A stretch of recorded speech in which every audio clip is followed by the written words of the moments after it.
បាទគ្រូជំរាបសួរដល់បងប្អូននិងមិត្តភ័ក្តិទាំងអស់គ្នាថ្ងៃនេះខ្ញុំសូមធ្វើជាវីដេអូមួយ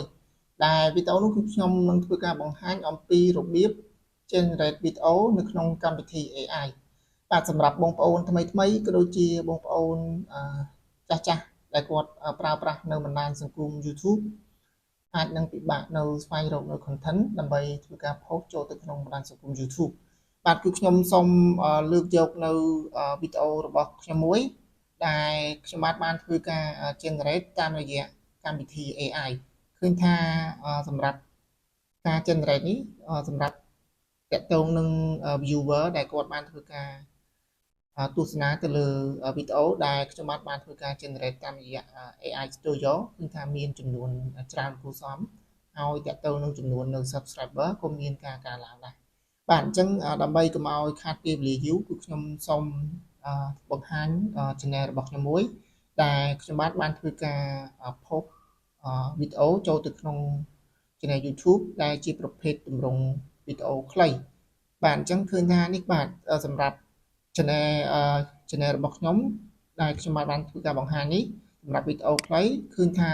ចំនួនអ្នកទស្សនាក៏មានការកើនឡើងច្រើនដែរហើយចំនួនអ្នក subscriber ក៏មានការកើនឡើងដែរបាទអញ្ចឹងសម្រាប់តកតងនឹងការប្រើប្រាស់នៅ prompt គឺខ្ញុំបានធ្វើការប្រើប្រាស់នៅ ChatGPT ដែលខ្ញុំបានធ្វើការសរសេរទៅជាចំណងជើងនៃភាសាខ្មែរដើម្បីឲ្យ ChatGPT ធ្វើការបកប្រែពីចំណងជើងភាសាខ្មែរមកជាភាសាអង់គ្លេសហើយសម្រាប់ ChatGPT ក៏បានធ្វើការប្រាប់យើងសម្រាប់តកតងនឹងចំណងជើងដែលពេញនិយមសម្រាប់ដែលអាចឲ្យយើងធ្វើការ post ចូលទៅក្នុងបណ្ដាញសង្គម YouTube ក៏បានធ្វើការបង្ហាញឲ្យយើងផងដែរបាទអញ្ចឹងនេះគឺជាចំណងជើងដែលខ្ញុំបានធ្វើការសរសេរនេះគឺខ្ញុំសរសេរចំណងជើងវីដេអូ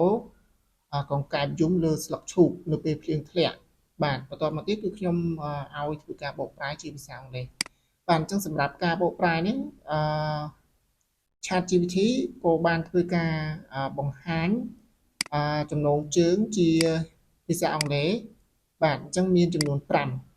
បាទអញ្ចឹងដើម្បីកុំឲ្យខាតពេលវេលាយូរគឺខ្ញុំនឹងធ្វើការ copy នៅចំណងជើងដើម្បីយកទៅធ្វើការដាក់នៅក្នុង AI Studio បាទអញ្ចឹងសម្រាប់តកតងនឹងGoogle AI Studio ជាទូទៅសម្រាប់បងប្អូនដែលគាត់ថ្មីនៅពេលដែលយើងធ្វើការប្រើប្រាស់នៅ AI Studio គឺយើងត្រូវធ្វើការបង្កើតនៅ account បាទដោយសារសម្រាប់ AI Studio នេះគឺខ្ញុំបានធ្វើការបង្កើតនៅ account រួចរាល់ហើយអញ្ចឹងខ្ញុំសូមធ្វើការ copy ឲ្យ AI Studio មកធ្វើការ generate នៃវីដេអូបាទអញ្ចឹងនៅត្រង់ចំណុចកន្លែងនេះគឺយើងត្រូវធ្វើការចុចនៅត្រង់កន្លែងពាក្យ generate media បន្តមកទៀតយើងត្រូវស្វែងរកមើលនៅពាក្យ VEO បាទនៅត្រង់ប្រអប់ search ប្រអប់ description នេះគឺខ្ញុំ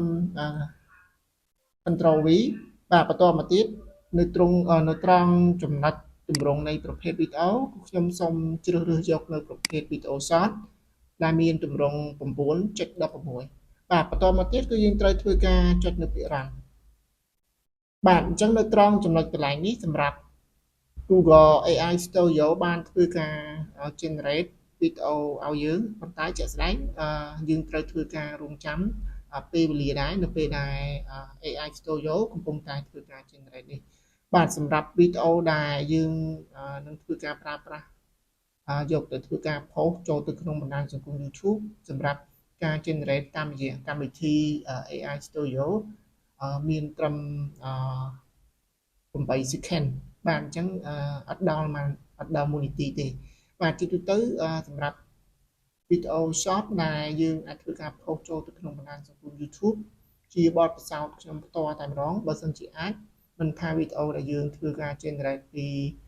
កម្មវិធី AI ឬក៏វីដេអូដែលយើងធ្វើការថតតាមរយៈទូរស័ព្ទដៃក៏ដូចជា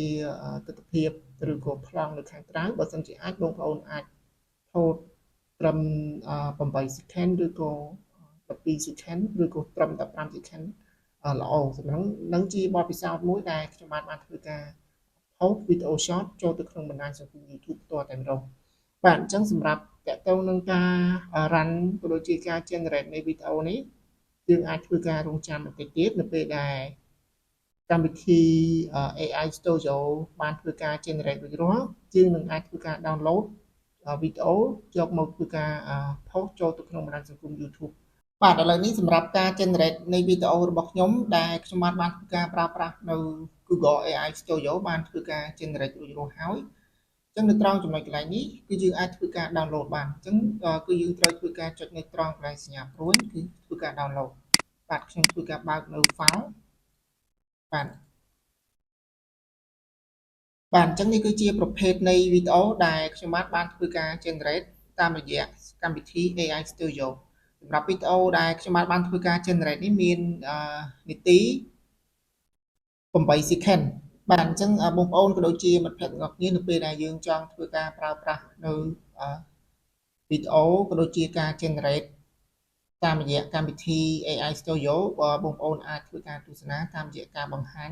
ចំពោះវីដេអូរបស់ខ្ញុំមួយនេះបាទជាចុងបញ្ចប់នៃវីដេអូខ្ញុំបាទក៏សូមអរគុណដល់បងប្អូនក៏ដូចជាមិត្តភ័ក្តិទាំងអស់គ្នាដែលតែងតែចំណាយពេលវេលាដ៏មានតម្លៃក្នុងការទស្សនានៅវីដេអូរបស់ខ្ញុំបាទតាំងពីដើមរហូតដល់ចប់ជួបគ្នានៅវីដេអូក្រោយអរគុណច្រើនជម្រាបលាបាយបាយ